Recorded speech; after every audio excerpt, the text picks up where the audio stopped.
Okay,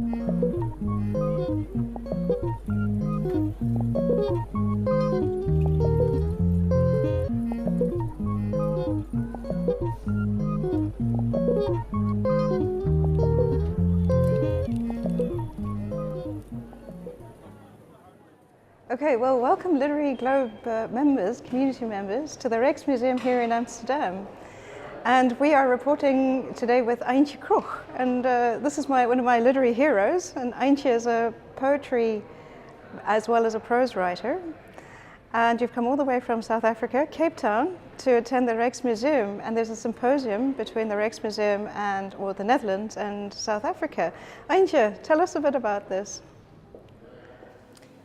Well, this exhibition is overwhelming in many ways. Yes. I mean, you realize that colonialism was terrible, you know that it did a lot of wrong things, but to see it spaced out like this in different venues. It's amazing. And then the dedication behind the detail, the sophistication about how you oppress, how you exploit, Yes.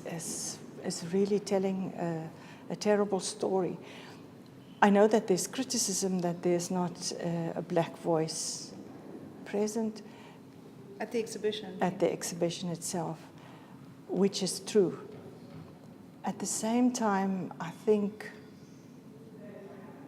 the horror is precisely because of the absence of that voice. Yes, that's a good summary, I think, because that does reflect what we have experienced as a South African as well during the apartheid years. But our readers, our literary readers, are interested in you as well. Can you tell us about your life as a writer? When did you start as a child? How old were you when you started? Very young, too young, perhaps. Too young? I bought little notebooks, empty notebooks, and then kept a diary. Yes.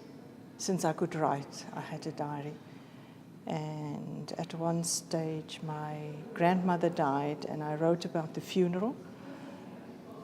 And because I didn't cry during the funeral, my mother cried and family cried, but I didn't cry. And a month afterwards, you read back in the diary, and I read about the funeral, and I cried.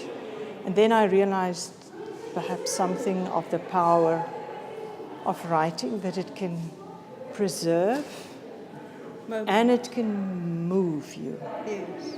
Because your poetry is incredible. I was listening to, in January of last year, in 2015, you read your poetry at a conference here in Amsterdam, and it was just beautiful. Very African. I could hear your passion for South Africa enormously in your poetry. It was beautiful.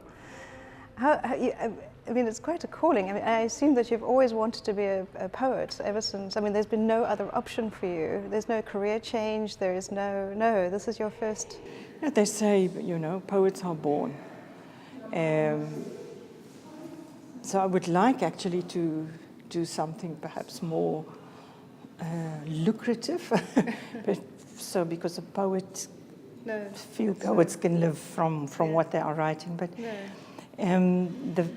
the whole way of reading one's work is something that I was in a way forced into by fellow South Africans, by black South Africans, that to be a poet on the page is enormously elitist and perhaps selfish, and that you ought to be able to read in a way that touch an audience. Well, you certainly touched me when I was listening to it.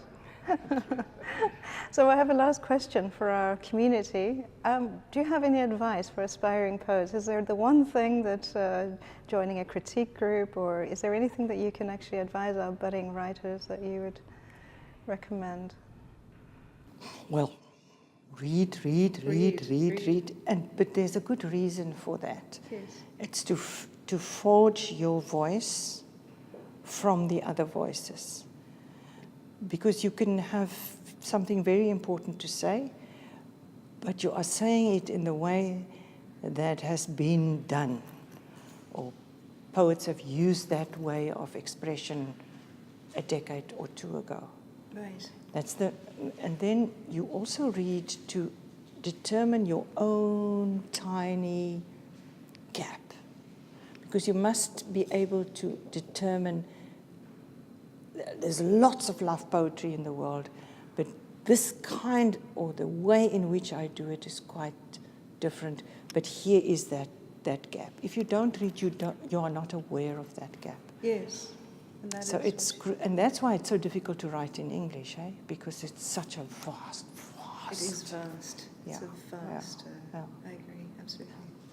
Well, that's it. We would like to thank you for joining our flogging experience. Pleasure. Okay, thanks, Antjie.